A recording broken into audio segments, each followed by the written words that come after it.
Good to see you here again, friend. Take a seat here on the porch with me, 'cause today I'm going to tell you a story I've been carrying in my chest for a long time. It's about a place in the mountains of Kentucky, Breathitt County, and about the day when the law died and the outlaws started wearing the robes of a judge and the badge of a sheriff. You've heard of the Hatfields and McCoys, I'm sure. Everybody has. Two families feuding for generations, taking shots at each other over a stolen pig or a forbidden marriage. But Breathitt was different. It wasn't a family feud. It was colder, more calculated, more terrifying. It was the day when power got so twisted and corrupted that it became impossible to tell who was protecting the law from who was breaking it. When that happens, my friend, blood runs free. This story has a man who used his own child as a shield just to cross the street. It's got a doctor who took 20 shotgun blasts.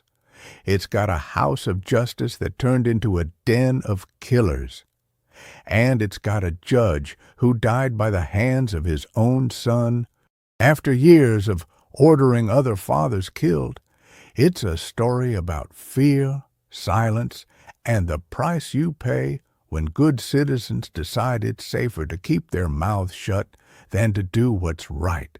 So grab your coffee, settle in there, and let me tell you about bloody Breathitt, the county that bled for near about 2 decades, and where justice, when it came crooked and too late. And if by the end of this story you feel that tightness in your chest that I feel, leave a comment down below. And if you're new here, go ahead and hit that subscribe button, 'cause every week I sit down right here and share these forgotten mountain stories that need telling.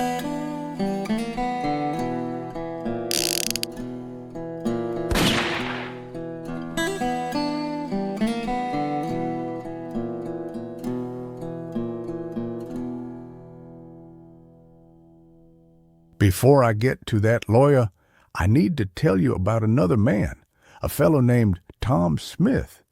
Bad Tom, they called him, for good reason. Bad Tom had killed somewhere between 5 and 8 men before he made it to the gallows. The exact count depending on who was telling the story and which record survived. Every case ended in acquittal or a hung jury. He worked as a hired killer for a wealthy man named French over in the neighboring county of Perry. Killed for money. No remorse. By his own admission, the thirst for blood started when he was just a boy. In the winter of 1895, Bad Tom shot a newly arrived doctor named Rada. It was during an argument over a woman they both kept company with. Didn't have a boss that time. Didn't have a faction protecting him. And for the first time in his life, Bad Tom was sentenced to death. Let me tell you something. Hanging a man in public wasn't uncommon back then. But what happened at the end of June 1895 in Jackson was different. They estimated 4,000 people squeezed into the streets of that little town of 1,000 souls. Men, women, children. Everybody came to see Bad Tom die. Reporters noted the presence of William Strong, John Aikman, Jerry Little, famous outlaws from the region. Even they came to watch. Hours before climbing the scaffold, Bad Tom was baptized in the river, cried, hugged his sister, sang hymns to the crowd. And when the time came, he made a speech that stuck with folks. He said, "My last words on earth to you are to take warning from my fate. Bad whiskey and bad women have brought me where I am. I hope you ladies will take no umbrage at this, for I have told you the God's truth. To you, little children, who were the first to be blessed by Jesus, I will give this warning. Don't drink whiskey and don't do as I have done. I want everybody in this vast crowd who does not wish to do the things that I have done, and to put themselves in the place I now occupy, to hold their hands." The crowd raised their hands. You know what strikes me? The town had ordered 100 gallons of whiskey shipped in from Lexington that morning. They sent it all back. Didn't want to spoil the solemn atmosphere of the hanging. Wanted it to be sacred. Sheriff Breck Combs defied tradition. Didn't hide his face when he pulled the lever that opened the trapdoor under Bad Tom's shackled feet. Wanted everyone to know he represented the law. And the law was winning. The newspapers called it a victory of civilization over barbarism. Said that Jackson had built a schoolhouse, that the railroad had arrived, and that the ringing of the locomotive whistle and the school bell were the signals that the killing days were over. They figured hanging one man would wash the blood off the streets, that state-sanctioned violence would end the violence of citizens. It didn't work. Because 6 years later, in 1901, the bloodiest phase in Breathitt County's history began. This time, the outlaws weren't outlaws like Bad Tom. They were the judge and the sheriff. For you to understand how we got to that point, I need to take you back a spell, to 1888. It was that year a judge named Lilly wrote a letter to the governor of Kentucky, Simon Buckner, that explains a whole lot about what was going to happen later. Judge Lilly said he couldn't hold court in Breathitt without the state guard. Asked for 50 soldiers. Said that between the 1st of August and the 5th of December, several men had been killed. Lewis Talby, James Shockey, David Barnett, Isaac Combs, and several others had been shot and survived. Said witnesses wouldn't come to court without protection. Governor Buckner refused, and in his response letter, he wrote something that sends a chill down my spine to this day. When a people are taught that they are not themselves the most important factor in the conservation of order in society, and that they must depend upon the exertion of extraneous forces to preserve order among themselves, they have lost their title to self-government and are fit subjects to a military despotism. In other words, if you can't govern yourselves, you don't deserve to be citizens. Judge Lilly responded with anger, said the governor had given comfort to the criminals, that refusing to send troops had been interpreted as a sign that nobody was going to help, and that the killers could do whatever they wanted. He was right. What the governor didn't understand or didn't want to understand is that when fear paralyzes a community, people lose the ability to govern themselves. Not out of cowardice, but because killers don't respect the will of the majority. They only respect the bullet and the ambush. Now, come with me to 1901. Breathitt County wasn't isolated. 3 railroads ended in Jackson. The place had lumber and coal trade, along with a school and churches. Wasn't the end of the world. And that year, the elections were bitter. James Hargis, a local merchant tied to the Democrat Party, was elected county judge. Ed Callahan, his friend, became sheriff by such a narrow margin that the other side contested the result. The defeated were a coalition of fusionists, Republicans, and others who claimed fraud. There was a Republican lawyer named Marcum, James B. Marcum, educated man, federal commissioner, trustee of the State College, had been practicing law for 17 years. He agreed to represent the fusionists in the election contest. Hargis and Callahan had been his clients for years, but now Marcum was on the other side. During a meeting about the contest, Marcum, Hargis, Callahan, and others were in Marcum's office discussing testimony. The conversation heated up. Hargis and Marcum stood up. Both put their hands on their pistols. Marcum ordered everyone out of his office before someone bled in there. A local judge issued warrants for arrest. Marcum turned himself in, paid a $20 fine, and left. Hargis refused, said he wasn't going to surrender to that judge because he suspected a relative of the judge had killed one of his brothers years before and was never punished. The town marshal went to arrest Hargis. He fled and surrendered to Sheriff Callahan, the man he himself had helped elect. Hargis later claimed that the men who tried to arrest him had pointed guns at him and would have killed him if Callahan hadn't interfered. They denied it. The damage was done. From that point on, those men's names went on the blacklist. In February of 1902, one of the brothers who tried to arrest Hargis, Tom Cockrell, walked into a saloon and crossed paths with Ben Hargis, the judge's younger brother. Both had been drinking, started to argue. Witnesses say both drew their pistols at the same time and fired. Tom was wounded. Ben Hargis died right there on the floor. Before dying, Ben asked his family not to seek revenge. He knew he'd drawn his weapon too. The family agreed, at least that's what they said at the time, to let the boy die in peace. Ben had barely gone cold when they started prosecuting Tom Cockrell. Marcum, who was cousin to the Cockrells, defended the boy for free.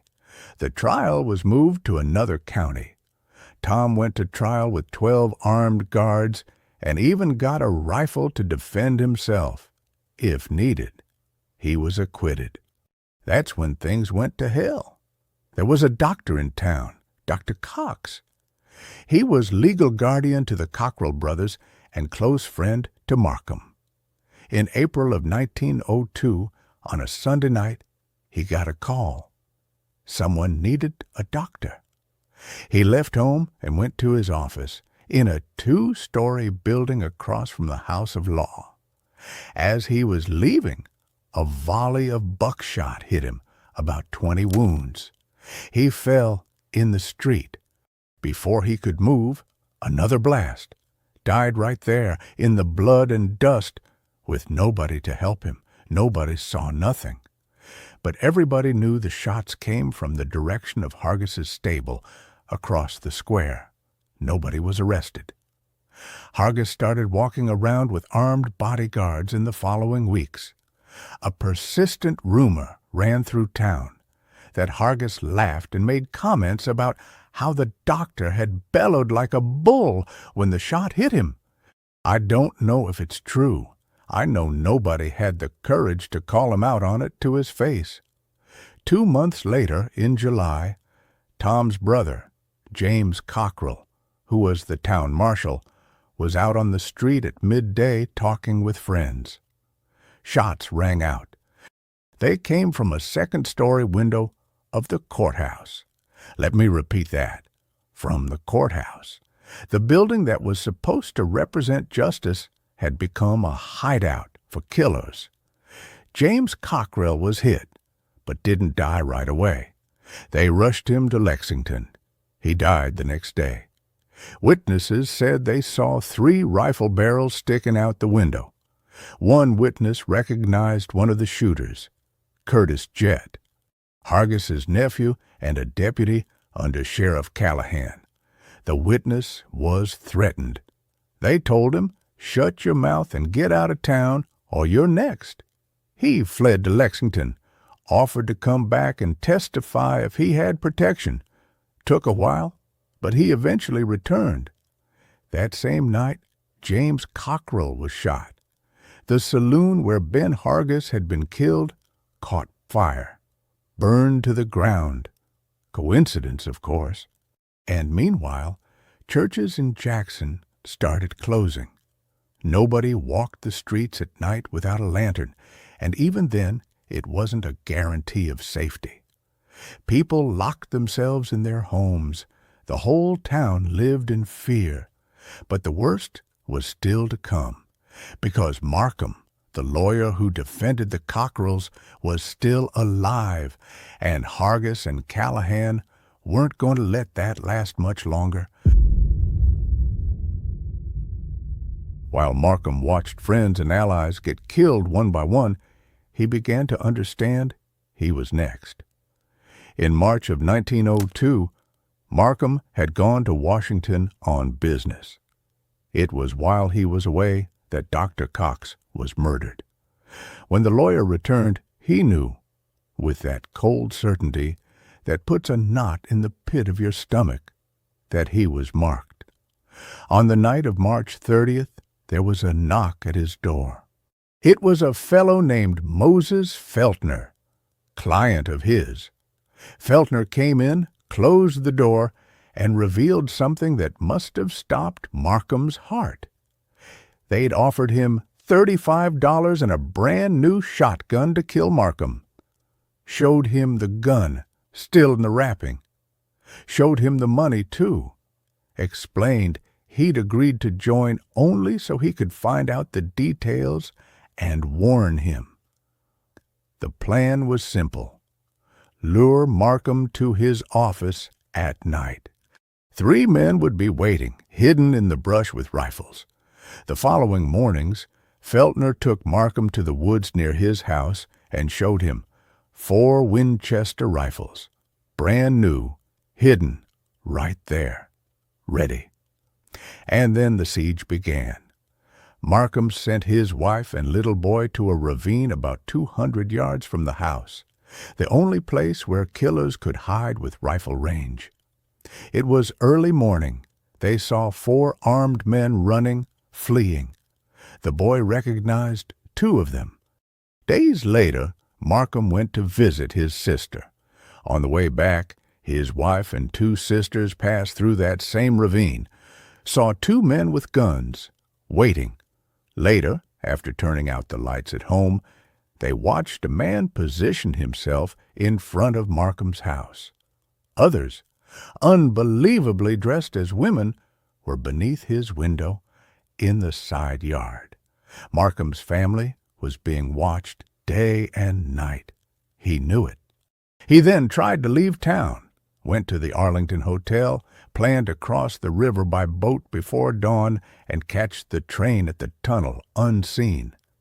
Feltner showed up again with bad news. The conspirators had found out about the plan. 4 men were already positioned at the depot, 2 guarding the tunnel and 2 more at the station, all of them waiting for him. Marcum gave up. Days later, he left home carrying his little boy in his arms. It wasn't his custom. That morning, though, he tucked the child under his arm and walked to his office, then returned home at noon. Feltner told him later, one of the men had been waiting with a shotgun upstairs in a shop. When he saw Marcum with the baby, he didn't shoot. Confessed that if he'd had a rifle, he would have hit only Marcum's head. But with a shotgun, he'd kill the child too. It wasn't fatherly affection. It was survival strategy. On a Sunday morning, a messenger came to Marcum's house at daybreak, had been sent by someone who didn't want to see him dead, warned that 2 men had arrived the night before and were going to occupy a front room in a nearby house to ambush him from there. The next morning, Marcum observed, the window raised about 4 inches. The curtain pulled. The window and curtain stayed in that position from then on. Marcum didn't even go out on the porch after that. So Marcum did something many folks will call cowardice. But I reckon it was the only sane decision a man could make. He locked himself in his house, became a prisoner in his own home. Clients who needed to talk to him came there. He only went out when absolutely necessary. Hargis and Callahan laughed, called him a coward. Thing is, Marcum wasn't a coward. He was a man who'd seen the hidden rifles, heard the plans, and knew that if he left home unprotected, he was going to die. In November of 1902, Marcum wrote a letter to the Lexington newspaper, the Herald. He stated, "Over 30 have been killed in Breathitt since the 24th day of last December, and the Lord knows how many have been wounded, for I have been unable to keep track of either class. Jurors and witnesses will be afraid to do their duty as they are afraid to oppose certain influences openly." He told how 2 men had been beaten for testifying at Tom Cockrell's trial, and he admitted that the state of fear existing here is simply indescribable and appalling. Marcum attached a sworn affidavit from Feltner stating that Feltner had attended meetings with Hargis and Callahan whose purpose was to plan Marcum's assassination. The paper published it. Hargis and Callahan sued the newspaper for criminal libel. But Marcum, cautious, had changed the wording in another set of documents he submitted to the official court, switched Hargis and Callahan's names to certain wealthy and influential citizens. The accusations in the Herald were never formally filed with the court. The libel charge was apparently dropped later. The story had already spread across the whole country. The world read it. The whole nation read it. Nothing changed. In the spring of 1903, some county officials, including Hargis and Callahan, publicly declared that Marcum could go about freely, that he'd be as safe in Jackson as anywhere else. Marcum wanted badly to believe it, had business to settle, election contest cases to reopen, and maybe, deep down, he still had faith that in a place with court sessions, with church, with school, the law would win in the end.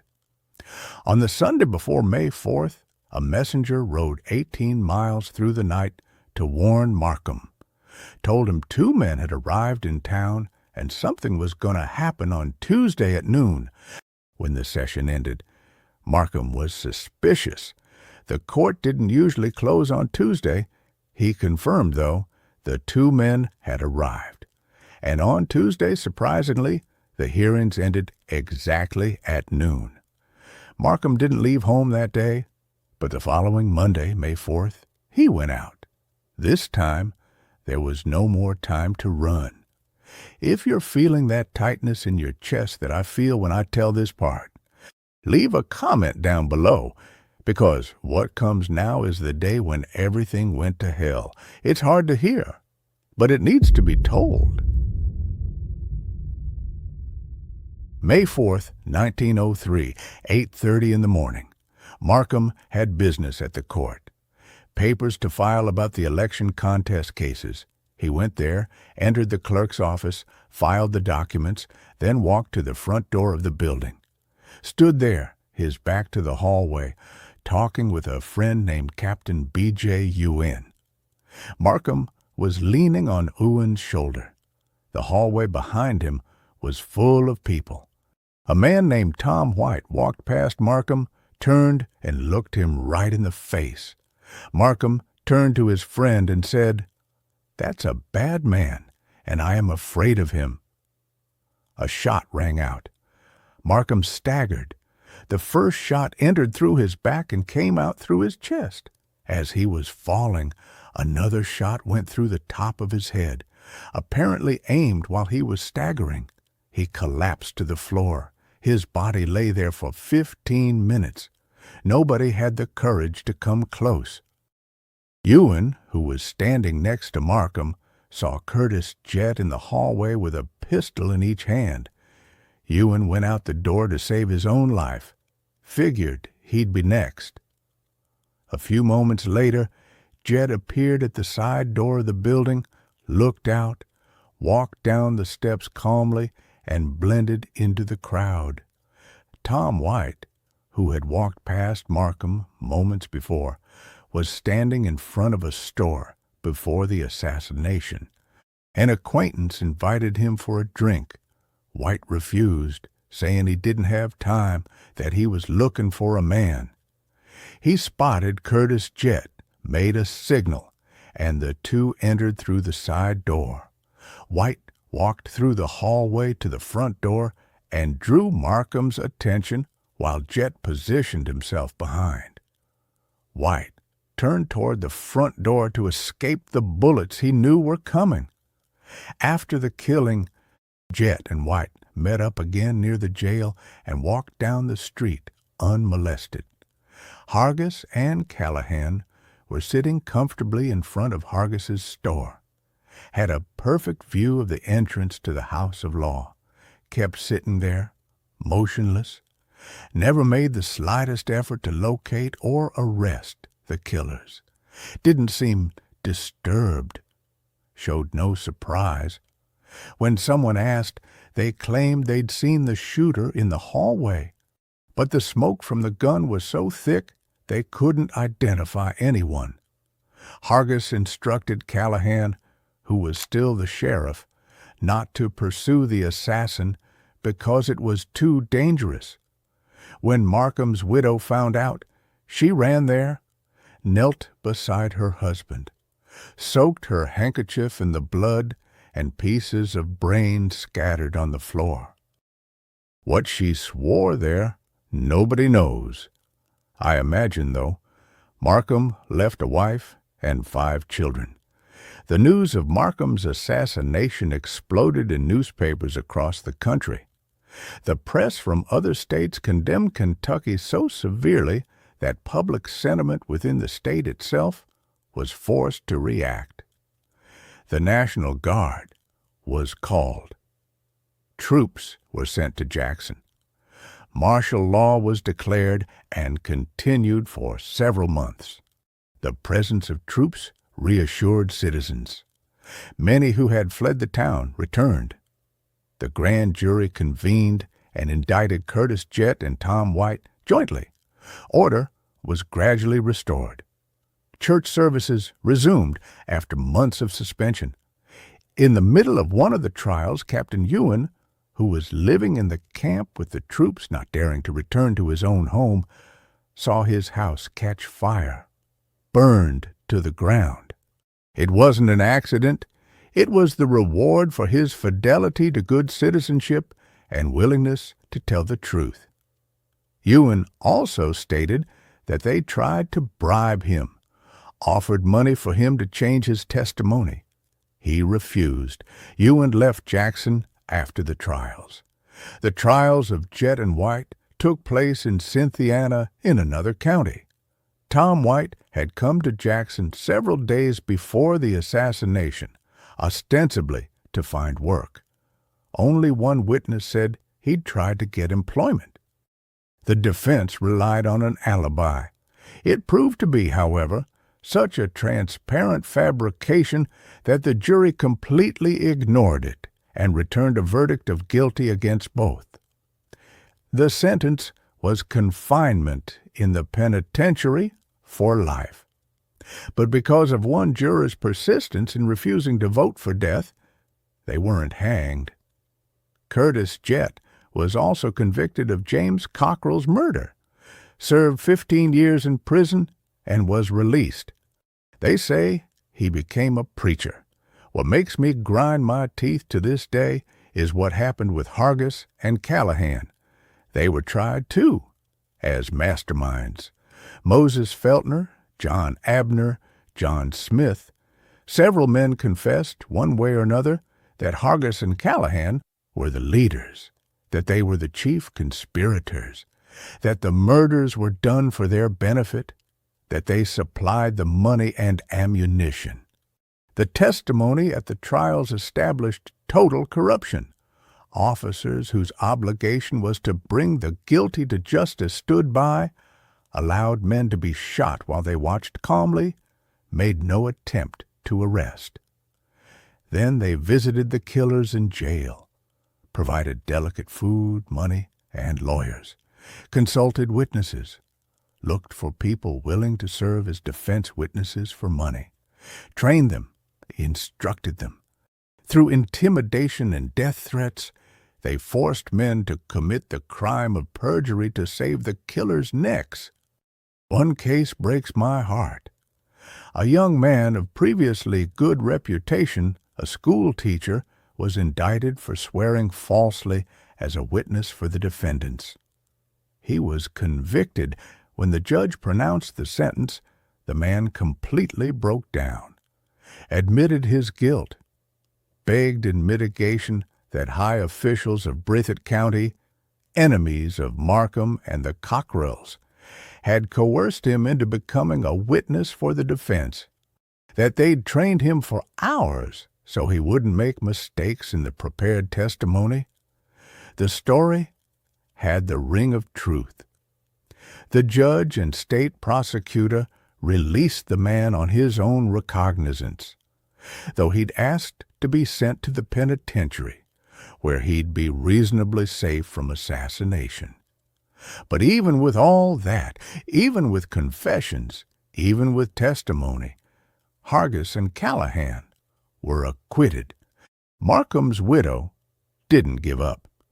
Independent of the acquittal verdicts in the criminal trials, she brought a suit in civil court, secured a judgment against Hargis and Callahan for $8,000 for being the instigators of her husband's murder. They paid without appeal. Does that tell you something? They were acquitted in criminal court. But they paid in civil court because even they knew they couldn't sustain the lie in a place where the burden of proof was lower. The law didn't reach them, at least not the law of the courts. The justice that came for them was another kind. February 6th, 1908. Winter, 5 years after Marcum's death. The night before, Beach Hargis, James Hargis's only son, had gone to his father's store and asked a clerk for a pistol. The clerk refused to give one from stock, but revealed that his father's pistol was in a desk drawer. Beach took it. Didn't say a word to his father, though he was in the store at that moment. The next morning, Beach was at the barber shop with a swollen face, telling the barber his father had hit him in the mouth. About an hour later, he drank a bottle of Brown's Bitters and commented to someone that the old man had smashed his mouth and that it was mighty hard to take. A couple hours later, he showed up at his brother-in-law's drugstore, Dr. Hogg, drew his pistol and kept pointing it toward a passerby and his brother-in-law. A few minutes later, he went to his father's store. The store was double, 2 rooms. The father was in one. Beach entered the other and sat in a chair near the front door. While he was sitting there, a man in the other room asked the father where Beach was. The father pointed toward the other room and declared with bitterness that he'd done all he could for the boy, but that he couldn't go near him anymore or have anything to do with him. A few minutes later, the father vented to another man, saying he didn't know what to do anymore, that his son had turned into a complete bum, destroying the family business, and that if Dr. Hogg kept letting him show up there, it'd end up ruining the drugstore too. After saying that, the father walked toward Beach. Beach stood up from the chair and walked behind a spool case at the end of the counter. No word was spoken. The first sound anyone heard was the crack of a pistol. The father was about 3 feet from him. A struggle began. The pistol fired 4 more times. All 5 shots hit the father. People in the store ran to separate them. When they got there, the father had the son on the floor and was holding the pistol, handed the weapon to someone, and managed to say before dying that his son had shot him till the gun was empty. The father died within a few minutes. James Hargiss's last words were, "Mercy, I am killed." Beach was indicted for murder on February 18, 1908. He was tried and convicted, escaped the death penalty, but received a sentence of life imprisonment. James Hargiss's widow hired the best lawyer she could get to save a son. Senator William O. Bradley, a nationally renowned attorney, argued the case exhaustively before the Court of Appeals. The lower court's judgment was affirmed. Beach was released on parole in 1916, 8 years after killing his father. You know what gives me chills? One of the judges on the Court of Appeals wrote a dissenting opinion about who James Hargiss had been. And that opinion says more about Breathitt County than anything else I could tell you. The judge wrote, "James Hargiss is shown in this record to have been a savage, cruel man, that he had a high, vindictive temper and allowed neither fear nor remorse nor pity to come between him and the objects of his passionate resentment. He was a man of violence and of blood. He had established in the county of Breathitt a reign of terror, under the influence of which the law was paralyzed and its ministers overrun. He is pictured as a man of gigantic frame, savage temper, and indomitable courage. He had surrounded himself with armed mercenaries, whose minds he inflamed with drink, and who seemed to be willing to do his bidding, even to the point of assassinating his enemies, without fear of the consequences of their crimes and without remorse or pity for the result. He had not only broken down the law and terrorized its officers, but he had made the temple of justice itself the rendezvous for assassins who, sheltered behind walls, reddened its portals with the blood of its votaries. He literally engrafted upon the civilization of the 20th century the savagery of the 5th, and introduced into a community of law and order the merciless ferocity of the Middle Ages. That was a judge of the state of Kentucky saying that, not me. Ed Callahan lasted longer than Hargiss. Not much longer, though. Callahan had survived an assassination attempt about 2 years earlier, was shot from ambush, and gravely wounded. After that, he fortified his house and yard with a stockade fence, arranged it so he could pass from the store to the house under the protection of that fence without being seen from the mountain across the creek. But 2 years and a day after the first attempt, the precautions failed. Saturday, May 4th, 1912, exactly on the anniversary of Marcum's death. Mid-morning, Callahan was in his store in Crockettsville, a village about 20 miles from Jackson. He answered the telephone at the window, was shot through the window, died right there. The Commonwealth had difficulty discovering the killers.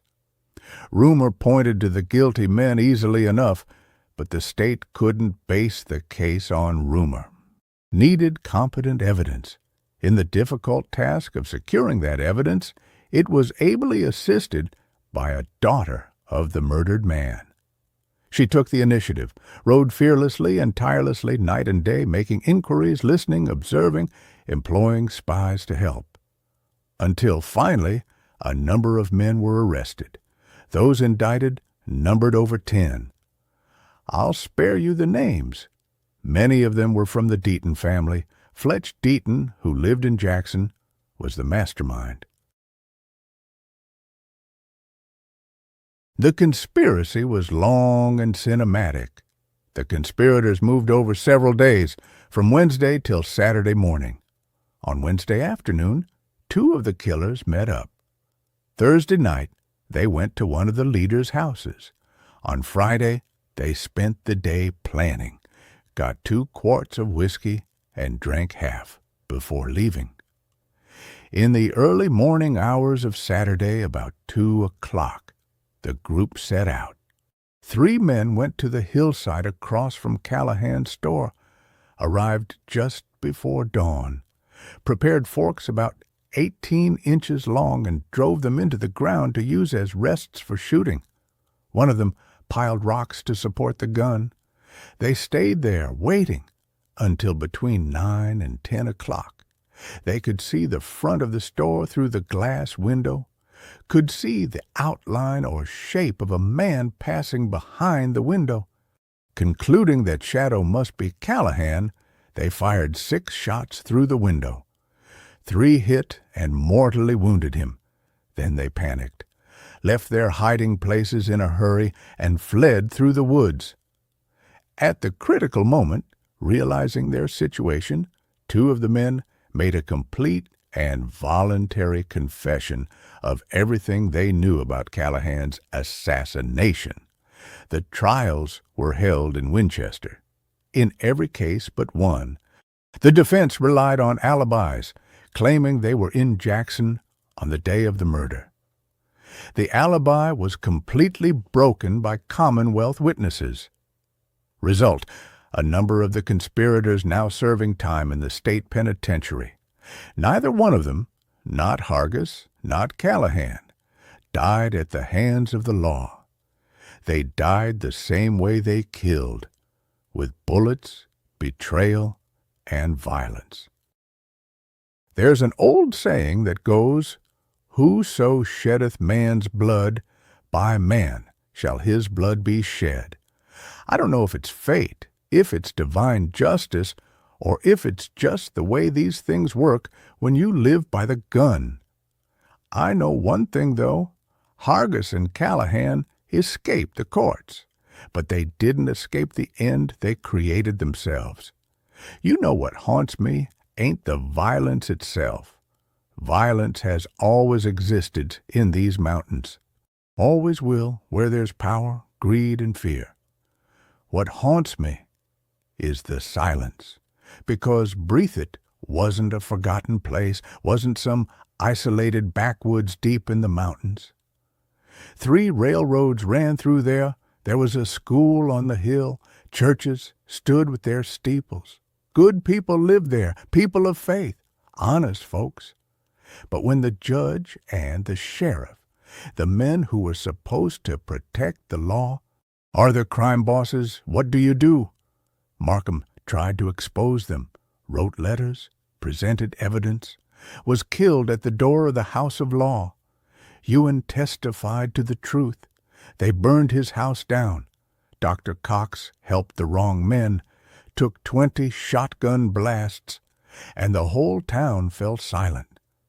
Because when you speak up, you die. And when you die, nobody pays. Back in 1888, Governor Buckner had written to Judge Lilly, saying that when people lose the capacity to govern themselves, they lose the title of citizenship.